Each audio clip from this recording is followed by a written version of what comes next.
أعوذ بالله من الشيطان الرجيم بسم الله الرحمن الرحيم السلام عليكم ورحمة الله وبركاته للنبي المصطفى رسول الله صلى الله عليه وسلم وإلى أرواح والدينا ومعلمينا وذوي الحقوق علينا أجمعين الفاتحة أعوذ بالله من الشيطان الرجيم بسم الله الرحمن الرحيم الحمد لله رب العالمين الرحمن الرحيم مالك يوم الدين إياك نعبد وإياك نستعين اهدنا الصراط المستقيم صراط الذين أنعمت عليهم غير المغضوب عليهم ولا الضالين آمين إن الحمد لله نحمده ونستعينه ونستهديه ونستغفره ونعوذ بالله من شرور أنفسنا ومن سيئات أعمالنا من يهده الله فلا مضل له ومن يضلله فلا هادي له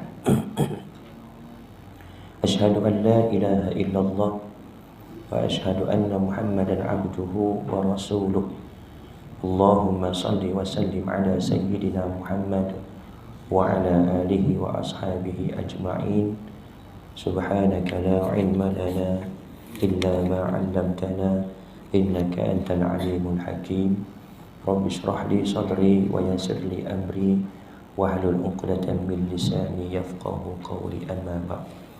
Yang dihormati Tuan Pengurusi, Tuan Imam, Tuan Bilal, pegawai serta ahli jawatan kuasa Surau Al-Islah Kampung Canggang Jaya, Taman Canggang Jaya, yang dimulakan para alim ulama, asatizah di kalangan tuan-tuan dan juga puan-puan, seterusnya muslimin muslimat, hadirin hadirat. Alhamdulillah, pertama dan selama-lamanya kita merafakkan kesyukuran kehadirat Allah Subhanahu wa taala atas nikmat iman dan juga Islam, atas izinnya dan rahmatnya dapat kita berkumpul pada malam ini bagi menyambung pengajian kita dalam kitab Faham Faraid karangan Al-Fadil Ustaz Hilmi Hanis bin Muhammad. Mudah-mudahan perjumpaan kita pada malam ini mendapat rahmat Allah Subhanahu wa taala dan merupakan dan ianya menjadi tambahan mizan timbangan kebaikan kita ketika bertemu dengan Allah fi yaumil mahsyar insyaallah.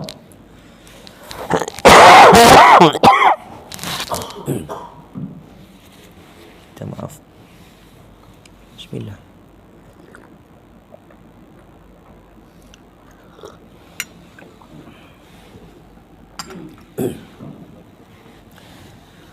Muslimin muslimat yang dirahmati Allah, Nabi SAW bersabda, ta'allamul fara'id wa 'allimuha fa innahu nisful ilmi wa huwa yunsa wa huwa awwalu syai'in yunza'u min ummati. Nabi SAW bersabda, pelajarilah ilmu faraid dan ajarkanlah ia. Sesungguhnya kata Nabi SAW, ilmu faraid ini merupakan setengah daripada ilmu, nisful ilmi wa huwa yunsa, dan dia akan dilupakan, wa huwa awwalu syai'in yunza'u min ummati, dan ilmu faraid ini antara ilmu yang terawal yang akan dicabut di kalangan umatku, akan dilupakan. Buktinya bulan lepas kita tak ada pengajian. Saya maklumkan dengan Tuan Pengurusi, saya tak berapa sihat. Sebulan lebih kurang pengajian saya, kuliah di masjid dan surau saya tangguhkan atas masalah kesihatan. Dan Alhamdulillah awal bulan 12 ni baru mula balik. Bukti kata Nabi SAW, ianya akan dilupakan. Tuan-tuan ingat lagi tak pengajian kita 2 bulan lepas? Senyum. Maknanya kita pun lupakan tentang ilmu faraid. Ianya akan dilupakan, dan ianya antara yang terawal akan dicabut di kalangan umatku. Dan buktinya juga hari ini kalau kita lihat di masjid-masjid surau, tak banyak pengajian ilmu faraid. Orang sekarang panggil ray lah. Kalau ada pengajian faraid ni kira rare lah. Sebab jarang-jarang ada. Sebab kata Piramli kadang-kadang susah nak jumpa pengajian faraid. Kadang satu mukim nak jumpa satu pun susah. Satu daerah nak jumpa satu pun susah. Alhamdulillah kita ada juga pengajian, walaupun saya taklah sebanyak mana ilmu, cuma mana yang saya dapat dari guru saya cuba sampaikan kepada tuan-tuan dan juga puan-puan. Sebulan saya tak dapat masuk pengajian. Saya ingat nak rehat lah, tak fikir tentang faraid. Jadi nak kata lupa ni bukan hanya orang yang menuntut, orang yang mengajar pun kalau dia tinggal dia lupa. Sebab tu dalam hadis lain Nabi SAW perintahkan kepada kita belajar dan ajarkan. Belajar dan ajarkan. Belajar kemudian kita tahu, ajarkan, supaya ianya tak dilupakan. Sebulan tu ingat nak rehat tapi tak boleh. Hari-hari ada yang WhatsApp tanya tentang faraid. Lebih lagi saya pula dah share nombor telefon. Jadi ramai-ramai yang dah simpan nombor tu, dia bila ada persoalan dia WhatsApp tanya tentang hukum faraid, pembahagian pusaka, kalau mati ni tinggal waris sekian-sekian, berapa seorang dapat. Alhamdulillah lah, ni satu perkembangan yang baik. Kalau dulu mungkin orang nak tanya pun tak tahu nak tanya apa tentang faraid. Tapi bila kita dah mengaji tentang faraid, kita tahu tentang hukum pelaksanaan faraid. Bukan hanya pada harta-harta yang besar, bukan hanya pada rumah, tanah, kenderaan perlu difaraidkan. Bahkan bila kata tirkah, harta pusaka, harta hak, tak kiralah, walaupun bukan harta tetapi hak bagi si mati juga wajib difaraidkan. Maka ramai yang dah sedar dan nak tahu tentang pembahagian pusaka. Ialah nak tunggu bicara kuasa pindah milik tanah tu lama prosesnya. Kadang makan tahun barulah keluar geran baru atas nama waris yang masih hidup. Tapi kadang ada harta-harta si mati ni yang tak ada nama. Contoh telefon bimbit, contoh pakaian, contoh jam tangan. Apa lagi? Benda-benda yang milik si mati yang merupakan atirkah harta pusaka wajib juga difaraidkan. Maka orang dah mula sedar. Jadi nak tahu hak setiap waris, contoh telefon bimbit, milik arwah, milik saya meninggal dunia, waris saya, ayah saya, ibu saya, isteri saya, anak-anak saya, masing-masing ada hak pada telefon ni. Jadi nak tahu berapa setiap seorang waris tu, berapa bahagian mereka. Alhamdulillah ramai yang tanya. Hari ini pun ada yang tanya, semalam pun ada yang tanya. Jadi kita sambung pengajian kita pada muka surat yang ke-30 berkaitan dengan ayat Al-Quran. Ayat Al-Quran tentang harta pusaka. 3 ayat Al-Quran yang mana secara tafsirnya Allah ceritakan secara terperinci di dalam Al-Quran dalam 3 ayat. Surah An-Nisa ayat yang ke-11, ayat yang ke-12 dan ayat yang ke-176. Malam ini kita masuk pada surah An-Nisa ayat yang ke-11 dahulu. Allah Subhanahu wa taala berfirman, a'udzubillahi minasyaitonir rajim. Yusikumullahu fi auladikum lidzakari mithlu hazzil unthayain. Fa in kunna nisaan fawqa ithnataini falahunna thulutha ma tarak. Wa in kanat wahidatan falaha nisfu wa li abawayhi likulli wahidin minhuma as-sudus mimma taraka in kana lahu walad. Fa in lam yakul lahu waladun wa warithahu abuwahu fali ummihi as-sulus wa in kana lahu ikhwatun fali ummihi as-sudus min ba'di wasiyatin yusi biha aw dain aba'ukum wa abna'ukum la tadruna ayyuhum aqrabu lakum naf'a fariidatan minallah innallaha kana aliman hakima. Yang bermaksud Allah Subhanahu wa taala mensyariatkan yusikumullah ini. Kalau tuan-tuan lihat pada tafsir, makna yusi ini seakan-akan sama maksud dengan diperintahkan, maknanya diwajibkan. Diwajibkan, diperintahkan oleh Allah Subhanahu wa taala bagi kamu tentang pembahagian harta pusaka untuk anak-anak kamu. Yusikumullahu fi auladikum. Aulad bermakna anak-anak kamu. Tetapi dalam hukum faraid, aulad di sini tidak hanya bermaksud pada anak-anak, bahkan juga kepada cucu dan ke bawah. Cuma kalau misal kata ada anak, cucu tak dapat, cucu terhalang. Ini juga banyak soalan-soalan yang ditanya tentang pembahagian pusaka kepada anak.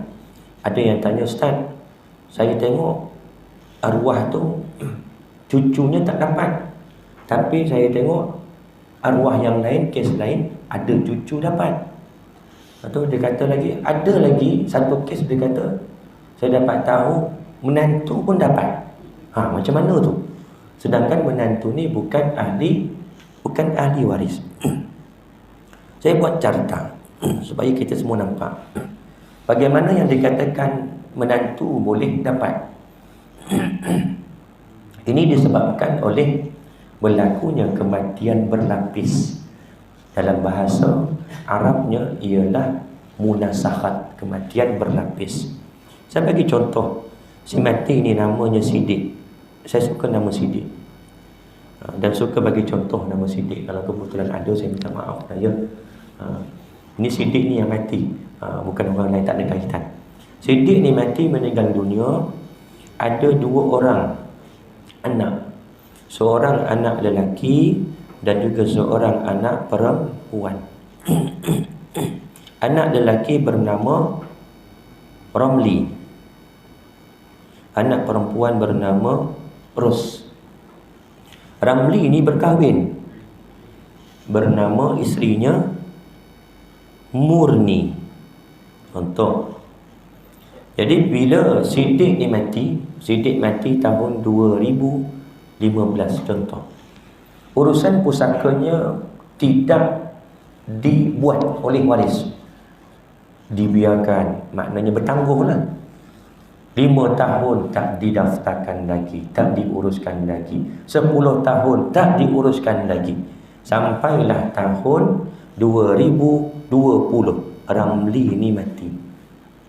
Ramli mati tahun 2020.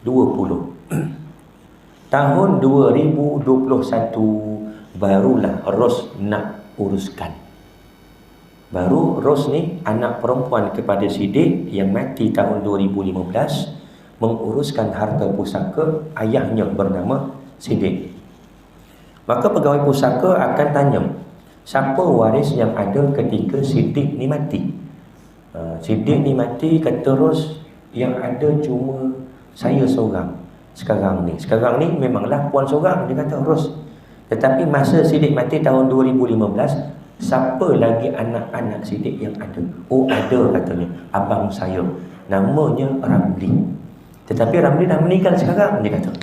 Sekarang ni tahun 2023. Sekarang ni Ramli dah mati. Tak kira lah sekarang Ramli dah mati ke ataupun belum mati ke. Yang penting Ramli ada semasa Sidik mati. Kerana ini adalah syarat. Syarat waris nak mempusakai pusaka faraid, iaitu mati hidupnya waris ketika pemilik harta mati. Walaupun bezanya hanya sebagai lahzah. Dalam kitab-kitab fiqh kata lahzah, 2 saat beza mati pun, yang mati kendian boleh mewarisi harta yang mati dahulu. Contoh, anak dan juga ayah ni naik kereta, berlaku kemalangan, na'udzubillah. Dua-dua masih hidup tapi parah, dibawa ke hospital. Besoknya ayahnya meninggal dunia. Doktor sahkan meninggal pada jam 8.30 pagi. 5 minit lepas tu anaknya pula meninggal dunia. 8.35 minit pagi. Siapa yang mati dulu? Ayah. Jadi anak ini waris kepada ayah, dia boleh mewarisi harta ayah tadi. dia dan juga waris-waris yang lain. Ustaz, penting ke dia nak mewarisi? Dia dah mati je. Kita mungkin akan cakap macam tu. Dia dah mati dah Ustaz, takkan dia nak lagi harta pusaka ayahnya? Itu bukan soalnya. Soalnya adalah ini perintah Allah. Allah dah wajibkan yusikumullah fi auladikum lidzakari mithlu hazzil unsayain. Harta anak yang mati ni, harta yang dia ada dicampurkan dengan harta yang dia dapat daripada arwah ayahnya, akan diwarisi oleh waris-warisnya pula. Ada isterinya, ada anak-anaknya. Jadi harta dari atuk ni tadi akan dapat dekat isterinya, termasuklah dalam kes ni murni akan dapat. Murni ni dapat harta pusaka sidik, sedangkan dia menantu sidik. Kerana apa? Kerana suami murni ni meninggal dunia sebelum urusan pusaka selesai. Ramli suaminya mati 2020, tetapi bapa Ramli Sidik mati 2015. 2023 baru nak diuruskan, maka akan dimasukkan nama murni dalam bicara kuasa. Dekat sini berlaku menantu pun dapat. Bukan menantu dapat harta Sidik, hakikatnya menantu dapat harta suaminya, iaitu Ramli. Mana tadi? Sampai kat mana?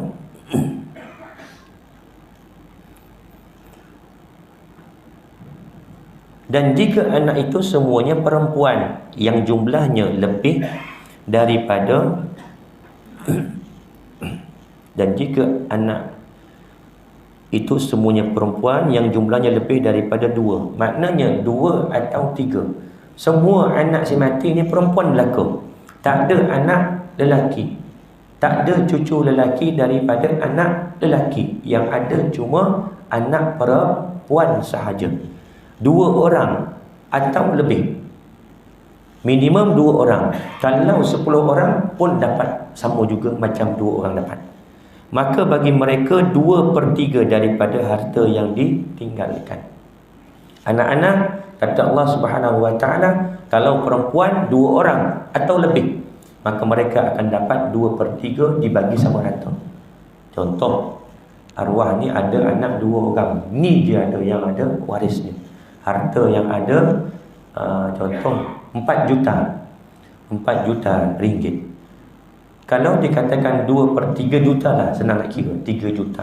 2/3 bermakna 2 juta. 2 juta ini akan dapat kepada 2 orang anak perempuan si mati. Dan dibahagi sama rata. Tak ada istilah lidzakari mithlu hazzil unsayain. Tak ada istilah nisbah lelaki 2, perempuan 1, kerana waris yang ada cuma perempuan. 2 orang atau lebih. Dapat berapa? 2/3.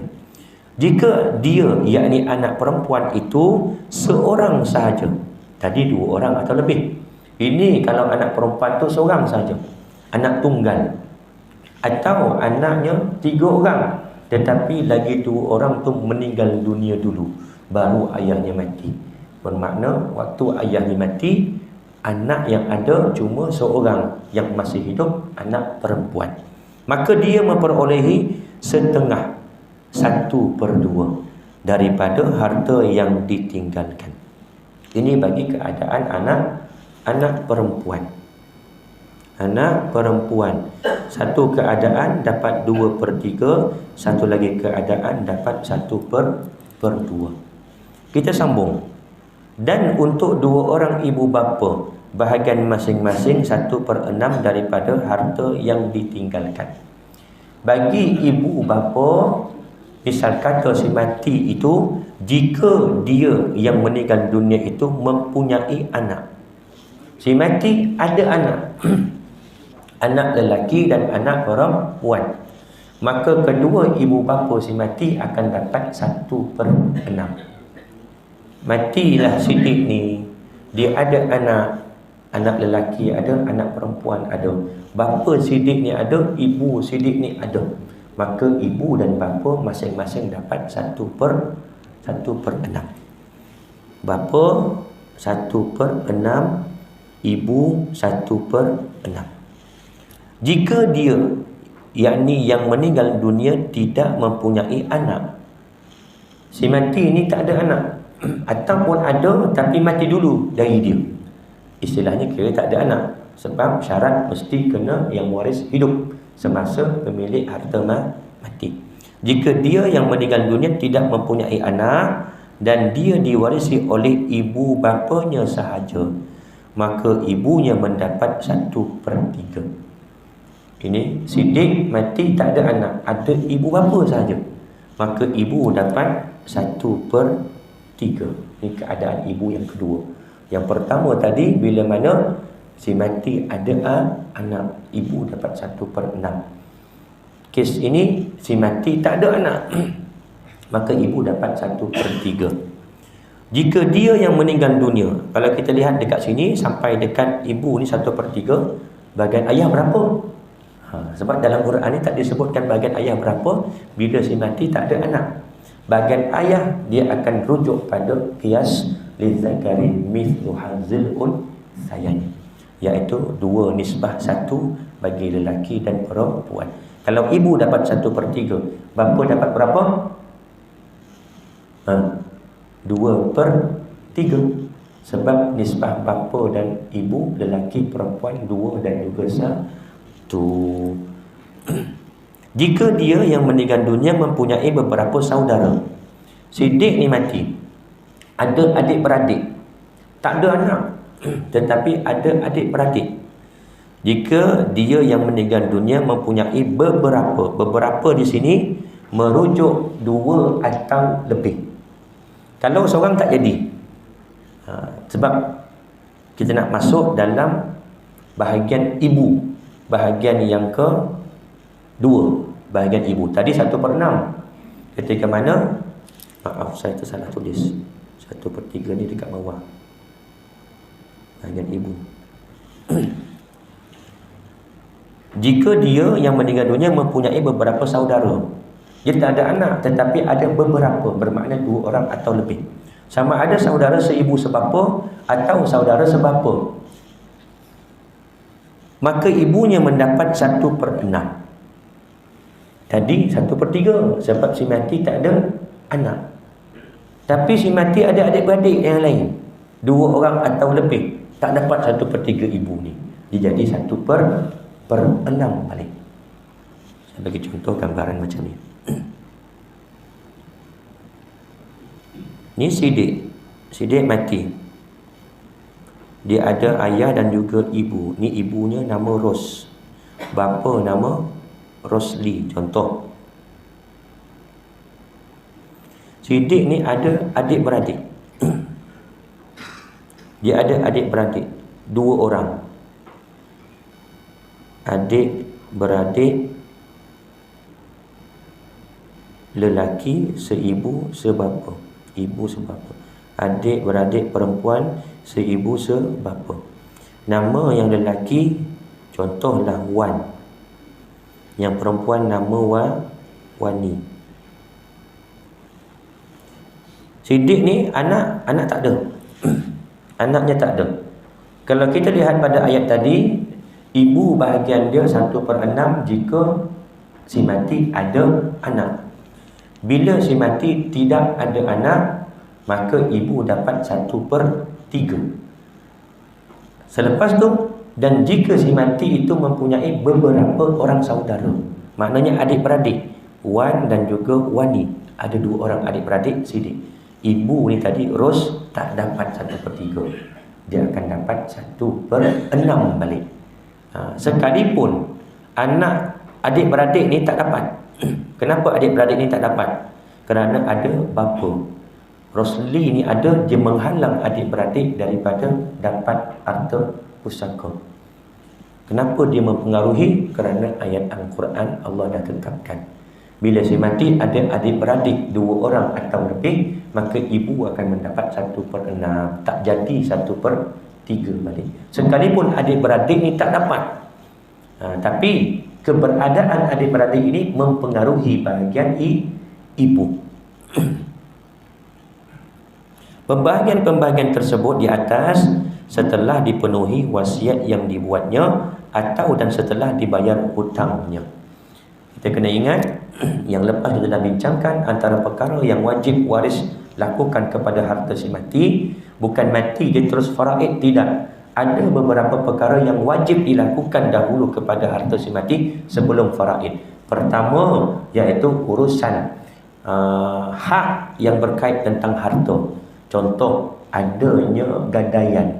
Harta si mati ni ada lagi terikat dengan gadaian, maka kena uruskan dahulu yang tu.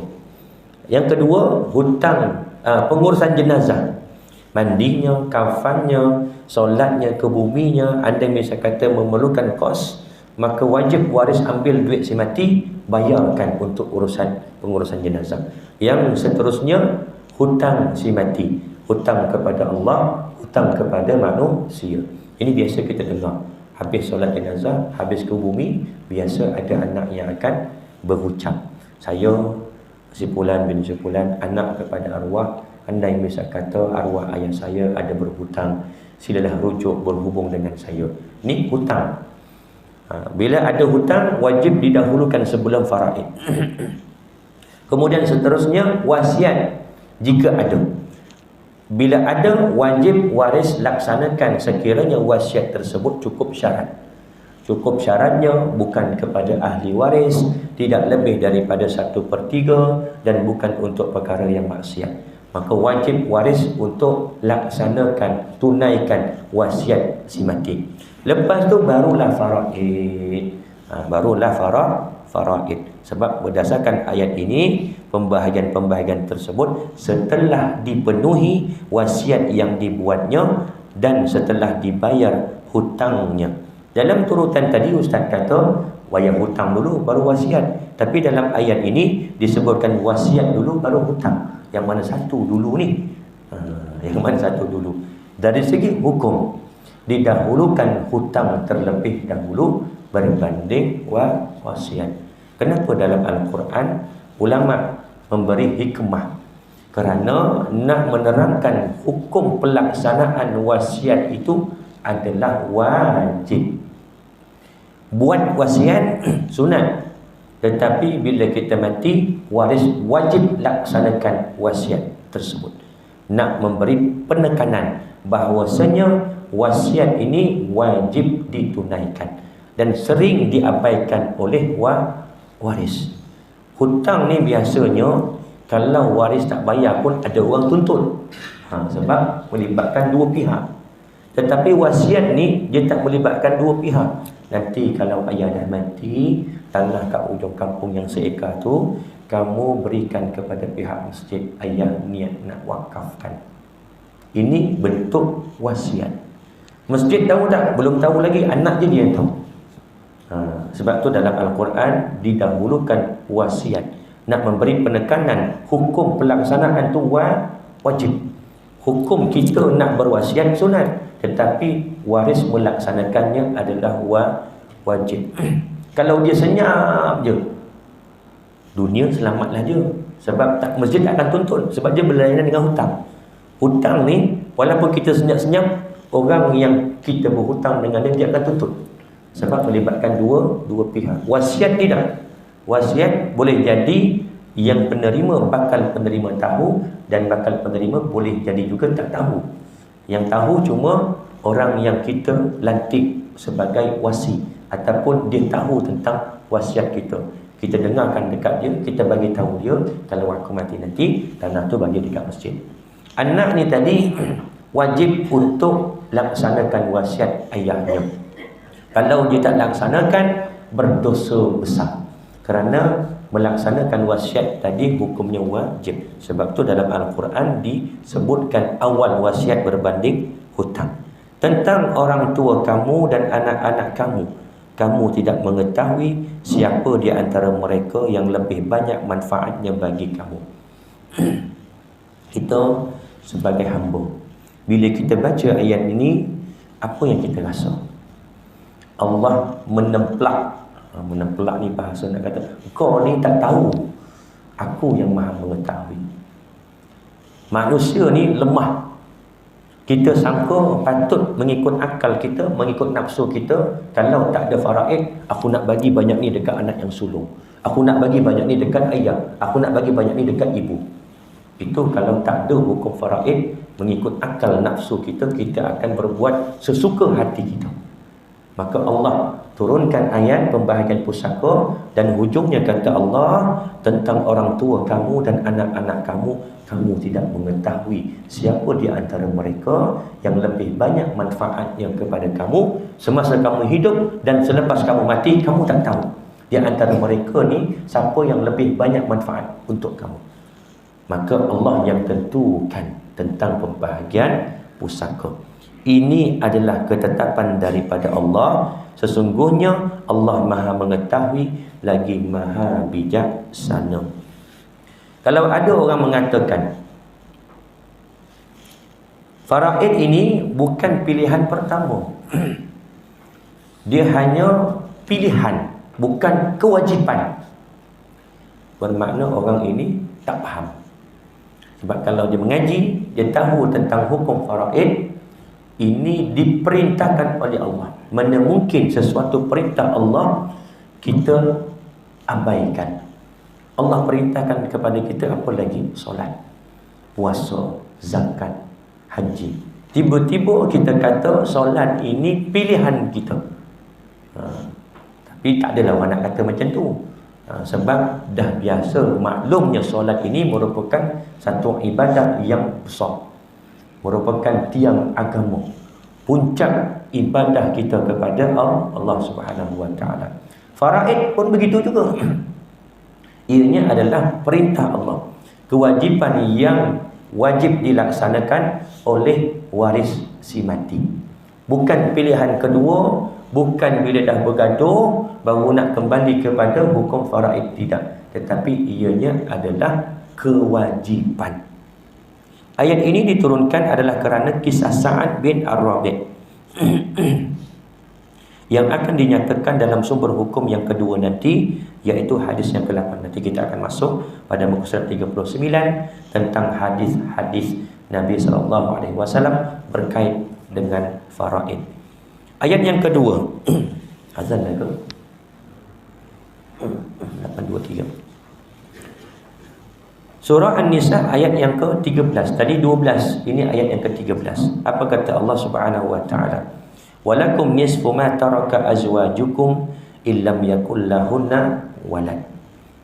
Fa in kana lahunna waladun falakum rubu'u mimma tarak min ba'di wasiyatin yusina biha aw dain walahunna rubu'u mimma taraktum illam yakul lakum walad.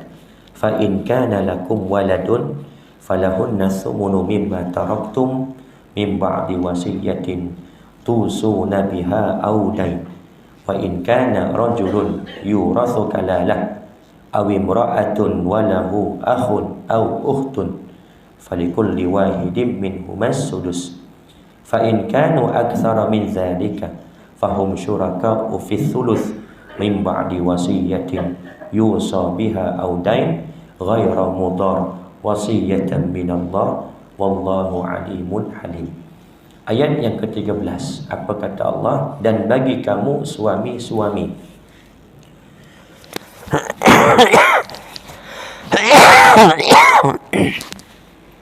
maaf. Dan bagi kamu suami-suami, kum tu kembali kepada suami-suami. 1/2 nisfu ma taraka azwajukum. Dan bagi kamu siapa? Suami-suami. Tadi kita dah bincangkan ayah, kita dah bincangkan ibu, kita dah bincangkan anak perempuan seorang, kita dah bincangkan anak perempuan 2 orang, kita dah bincangkan kalau ada lelaki perempuan nisbah 2 dengan 1. Ayat ini cerita tentang suami pula. Dan bagi kamu suami-suami 1/2, separuh, setengah daripada harta yang ditinggalkan oleh isteri-isteri kamu. Kenapa Allah menyebut illam yakul lahunna walad, isteri-isteri kamu? Sebab lelaki ni boleh kahwin lebih satu. Ketika dia mati, boleh jadi ada seorang isteri, boleh jadi ada 2 orang isteri, boleh jadi ada 3 atau 4. Maka disebutkan isteri-isteri kamu. Tapi kadang-kadang kata Ramli, jarang-jarang. Biasa kita satu. Tapi nak kembalikan pada ayat ini, makna isteri-isteri ni kenapa? Sebab lelaki boleh berpoligami. Jika mereka ni merujuk kepada isteri-isteri tadi, tidak mempunyai anak. Jika mereka, yakni isteri-isteri kamu itu mempunyai anak, maka kamu mendapat 1/4 daripada harta yang ditinggalkan mereka.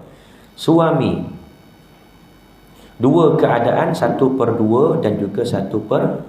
1/2 ketika mana? Ketika si isteri mati tidak mempunyai anak. 1/4 ketika mana si mati ada isterinya, yang mana isterinya ada anak. Saya bagi rancang. Ni sidik lagi dengan murni. Saya buat garis putus-putus. Kalau kahwin lurus, tetapi putus-putus. Maksudnya apa? Na'udzubillah, berzina. Ada hubungan yang tidak syar'i. Maka lahir anak bernama Ramli. Ada ke nama? Minta maaf ya. Sidik ni terlanjur dengan murni. Maka murni ni mengandung anak Ramli, nama Ramli. Murni dan juga Sidik. Maka Sidik ni rasa bertanggungjawab. Dia rasa bertanggungjawab dan dia pun masih cintakan Murni. Sebab cinta je, kalau tak cinta dia dah lari dah. Tapi sebab cinta, dia rasa bertanggungjawab, maka dia pun nikah dengan Murni. Ramli ni, masa nikah ni, Ramli dah lahir dah pun. Ataupun dalam kandungan lagi, tengah mengandung lagi. Tapi nak bagi nampak gambaran mudah, dah lahir dah. Dah lahir setahun lepas tu, barulah Sidik ni menikahi Murni. Kemudian mati Sidik. Sidik ni mati Tadi kita cerita baru tentang suami kan. Mati Murni, maka Sidik ni dapat 1/2 ke 1/4. Kalaulah Sidik dengan Ramli ni pergi dekat makmal, pergi cek DNA, betul, memang betul Ramli ni benih daripada Sidik dari segi biologinya. Tetapi lahir Ramli di luar pernikahan. Mati Murni, Sidik dapat 1/4, bukan 1/2. Kerana apa? Kerana Murni mempunyai anak, iaitu Ramli. Ingat, anak zina atau teruskan ke anak zina atau anak li'an. Jadi kita akan masuk dalam bab anak zina, anak li'an, muka surat bab tajuk yang last sekali. Li'an ni maknanya apa? Sangkaan suami kepada isteri. Dia menyangka isterinya mengandung bukan anak dia. Itu makna li'an. Contoh, suami ni contohlah kerja dekat pelantar oil and gas contoh. 2 tahun atau setahun lah tak balik. 2 tahun tak balik. 2 tahun pergi pelantar kerja, kemudian baru balik. Selepas 2 tahun tu baru jumpa balik dengan isteri. Bila jumpa isteri tengah mengandung 7 bulan. Contoh. Na'udzubillah. Jadi secara logiknya, walaupun dari segi hukum seseorang wanita itu hamil menurut mazhab Imam Asy-Syafi'i, maksimumnya adalah 4 tahun. Ini 4 tahun dari segi hukum untuk menentukan wanita itu boleh mengandung maksimum. Paling panjang tempohnya adalah 4 tahun. Paling pendek 6 bulan. Ini dalam mazhab Syafi'i. Tetapi adat kebiasaannya biasanya 9 bulan atau lebih sikit, 9 bulan 10 hari dah bersalin. Jaranglah berlaku 4 tahun tu. Tetapi dari segi hukum, maksimumnya tempoh mengandung seorang wanita menurut mazhab Syafi'i adalah 4 tahun. Jadi laki ni dia sangsi, ini anak aku ke bukan? Anak aku ke bukan? Aku 2 tahun tak sentuh isteri aku. Balik-balik tahu-tahu mengandung 7 bulan. maka suami ni dia boleh pergi ke mahkamah untuk mendakwa bahawasanya anak dalam rahim isterinya ini bukan anak dia. Adalah prosesnya. Di mahkamah syariah itu, suami kena bersumpah, isteri kena bersumpah. Dan contoh misal kata dah lahir anak ini, tak boleh dinasabkan kepada bapa dia. Dan mereka tidak saling mewarisi antara satu sama lain. Sama juga dalam keadaan anak zina. Contoh misal kata macam ini tadi, Siddiq Murni ni mati, Siddiq ni dapat 1/4 kerana Murni ni ada anak. Tetapi hubungan anak luar nikah atau anak li'an ini, dia terputus dengan bapa sahaja. Dengan ibu dia tak terputus. Dengan ibu sampai bila-bila dia tak terputus. Dalam erti kata lain, dia saling mewarisi dengan ibunya. Contohlah, Siddiq dengan Murni ni kahwin. Lepas pada tu, lepas 2 tahun, ada lagi anak yang bernama Zul contoh. Anak dia lelaki. Bermakna anak Siddiq berapa orang? 1 saja, Zul. Anak Murni 2 orang, Ramli dan juga Zul. Apa hubungan Zul dan juga Ramli? Adik-beradik seibu, bukan seibu sebapa. Contoh, ada lagi anak yang ketiga. Namanya siapa? Wan. 3 anak lelaki. Maka anak Siddiq berapa orang? 2 orang, Zul dan juga Wan. Anak Murni 3 orang, Zul, Ramli dan juga Wan. Wan dengan Zul adik-beradik seibu sebapa. Adapun Ramli dengan Zul ataupun dengan Wan adik-beradik seibu. Jelas kat sini. Sekalipun Murni ni janda. Janda, dalam keadaan janda ada anak 3, maka berkahwin dengan Siddiq. Mati Murni, Siddiq dapat 1/2 ke 1/3?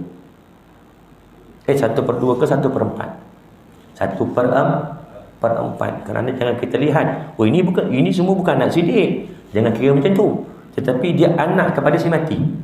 Bila kita nak menentukan waris, siapa waris ini merujuk kepada si mati. Si mati ada tak anak? Ada. Zul, Ramli dan juga Wan. Tapi bukan anak Siddiq. Tak kira. Siddiq ni tetap dapat 1/4 kerana status Murni ada anak. Sekalipun anak zina, sekalipun anak li'an tadi. Ini dalam urusan suami. Setelah dipenuhi wasiat yang telah mereka buat dan setelah dibayar hutang mereka. Suami tadi 1/2, 1/4. Isteri 2 keadaan 1/4, 1/8. 1/4 ketika mana suaminya mati tidak mempunyai anak. 1/8 ketika mana suaminya mati ada anak daripada suami ni tadi. Sama juga keadaan kalau misalnya kata duda lelaki ni ada anak seorang, kahwin dengan seorang perempuan gadis anak dara. Tak sampai setahun, belum mengandung, meninggal suami ni, isteri dapat 1/4 ke 1/8? 1/8 kerana si mati ada anak, walaupun bukan dengan anak pasangan semasa mati tersebut. Dan para isteri memperolehi 1/4 harta yang kamu tinggalkan jika kamu tidak mempunyai anak ni. 1/4. Jika kamu mempunyai anak, maka isteri memperolehi 1/8 daripada harta yang kamu tinggalkan. 1/8. Suami, isteri cuma ada 2 keadaan. Suami 1/2, 1/4, isteri 1/4, 1/8. Keadaan bagaimana? Jika si mati ada anak ataupun tidak, maka dia akan mempengaruhi bahagian suami dan juga isteri. Setelah dipenuhi wasiat yang kamu buat atau dan setelah dibayar hutangmu. Jika seseorang mati, baik lelaki maupun perempuan, yang tidak meninggalkan ayah dan tidak meninggalkan anak, tetapi mempunyai seorang saudara lelaki seibu. Kalau kita lihat pada rajah, saudara ni dia ada 3.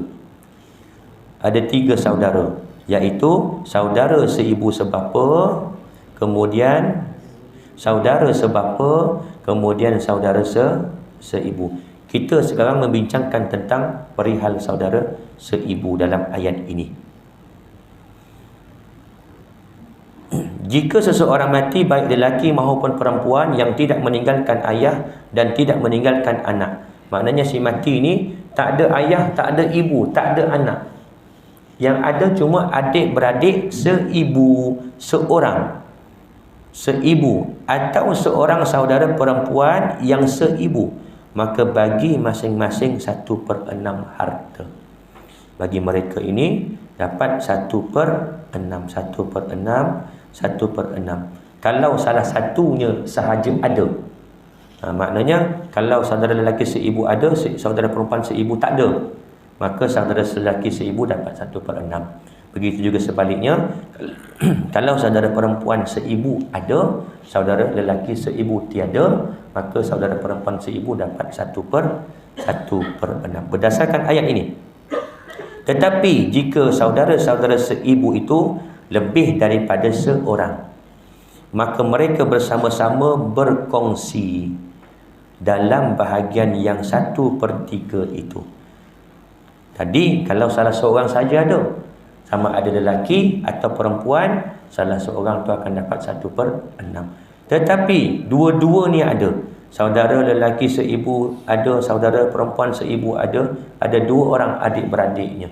Bapa si mati tak ada, ibu si mati tak ada, anak si mati tak ada cuma adik-beradik seibu si mati, lelaki seorang, perempuan seorang. Maka mereka berdua ini akan dapat 1/3 dan dikongsi sama rata. Berbeza dengan adik-beradik sebapa, adik-beradik seibu, jika berkumpul mereka tak dapat sama rata. Ada nisbah lelaki 2, perempuan 1. Bagi hal seibu, dia special case.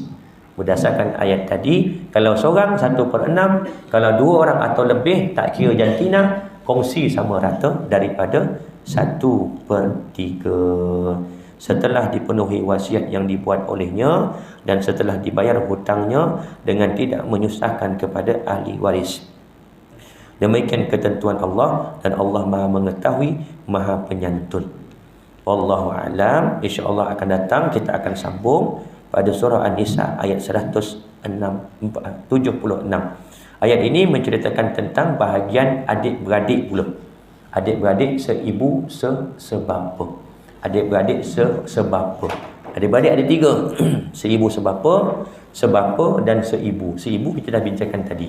Kalau seorang dapat 1/6. Kalau dua orang atau lebih, tak kira lelaki perempuan, dapat 1/3 bahagi sama rata. Akan datang kita akan masuk dalam hal kalalah. Kalalah ni maknanya apa? Seseorang yang mati tak ada ayah, tak ada anak, ada adik-beradik. Adik-beradik seibu sebapa atau adik-beradik sebapa. Maka yang seorang akan dapat 1/2 kalau perempuan. Sama hal macam anak tadi. Kalau dua orang atau lebih akan dapat sulusani, 2/3. Tapi kalau misal kata ada lelaki perempuan, maka mereka akan dapat dengan nisbah 2 lelaki 1 perempuan, mithlu hazil unsayain. Nanti kita akan bincangkan pada perjumpaan akan datang. Bateri dah low. Dia nak suruh berhenti dah tu. Ada soalan 1-2 sebelum kita akhiri. InsyaAllah akan datang kita akan sambung pada muka surat yang ke-33. Ya. Ya. Pencen ni dia letakkan bernama dia yang menerima, katalah suami meninggal, isteri dapat bagian dia lah, kalau satu lah, kalau dua lah. Jadi macam mana nak pecah-pecahkan tu, sedangkan nama dah diserahkan pada nama-nama yang tadi. Okey. Berkenaan dengan pencen, kita kena tahu dahulu pucuk pangkalnya, pencen ni termasuk harta pusaka atau tidak? Jawapannya tidak. Bila tidak, maknanya dia tak tertakluk pada hukum faraid. Jadi pembahagiannya macam mana Ustaz? Ikut akta. Pencen ni dia ada akta dia. Ada akta dia, ada undang-undangnya. Matilah saya, maka akan dapat kepada isteri saya. Mak saya, ayah saya, anak-anak saya tak boleh pertikaikan. Kerana pencen tu bukan harta pusaka. Dia berbeza dengan harta pusaka. Harta pusaka ni tertakluk dengan hukum faraid. Tetapi pencen ni tak tertakluk dengan hukum faraid kerana dia bukan harta pusaka. Jelas ya? Lagi soalan satu dua lagi sebelum kita tutup.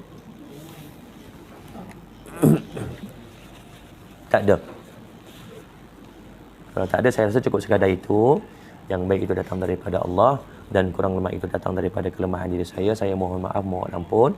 Andai terkasar bahasa, ada kekurangan dalam penyampaian. Minta maaf suara macam ni. Tapi ni bagi saya dah kira sihat. Sebab masa tempoh sebulan tu, lagi bangun-bangun tidur tak ada suara langsung. Keluar angin je. Dan macam kartun Mickey Mouse.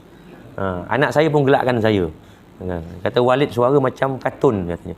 Ini kira alhamdulillah bagi saya sihat. Walaupun dengar macam tak sihat. Sebelum ni lagi keluar angin saja. Tak ada keluar suara langsung. Saya pun dah risau dah. Tunggu pagi bangun tak ada suara. Sampai tengah hari ada sikit keluar. Alhamdulillah. Ada lagi suara. Jadi cukup sekadar itu.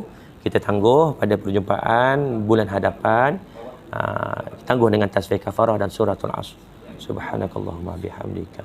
Asyhadu an la ilaha illa anta. Astaghfiruka wa atubu ilaih. Bismillahirrahmanirrahim. Wal 'asri innal insana lafi khusr illa allazina amanu wa 'amilus shalihat wa tawassaw bil haqqi wa tawassaw bis sabr. Assalamualaikum warahmatullahi wabarakatuh.